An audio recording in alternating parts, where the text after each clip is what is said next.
Here with head coach Dani Hazell. Dani, disappointing afternoon. Yeah. I mean, it's the simplest terms is yes. Forgive me that again. Should we have knocked it off? Yeah. I think we put ourselves in a position to win. I think just towards the back end, a few cricket smarts that we've been talking a lot about probably didn't do us any favours. But we've got ourselves in that position. It's always disappointing to lose. If we go back to winning the toss, great start, having 3 early wickets. And what was not surprising, but what must have been really pleasing was how your young seamers stood up today. Absolutely, and you can have the cliche of trying to find the positives, but they absolutely are that. You got 3 seamers under the age of 22, I think, and they stood up in the power play, they stood up throughout the game, really. It was a good wicket, I think even, 140 was probably par, I think that halfway through we believed we could chase that. We just got ourselves in a hole, and sometimes T20 cricket you get in a hole and it's tough to get out of it. Yeah, another thing to reflect on positively, not necessarily the ground fielding, but 2 amazing catches.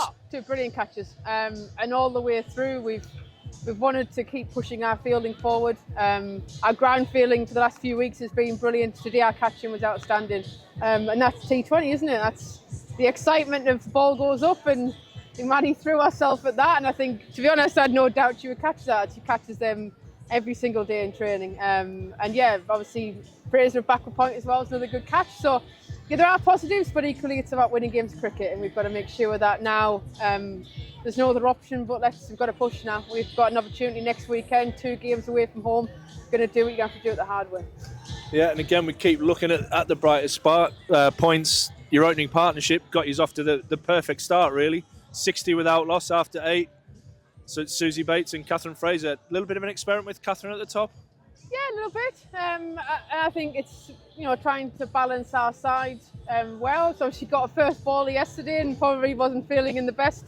But we wanted to back her, and she delivered what we were asking for, to be positive up top, and when you get out of the power play, to keep going.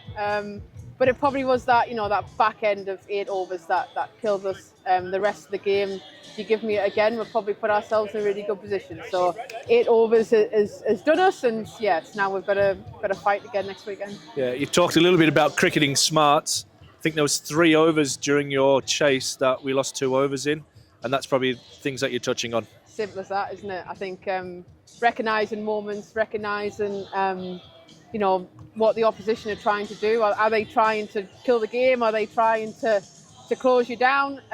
Yeah, they are as simple as that. It's cricket smarts, it's understanding the game, and building when you need to build, and throw a punch when you need to throw a punch.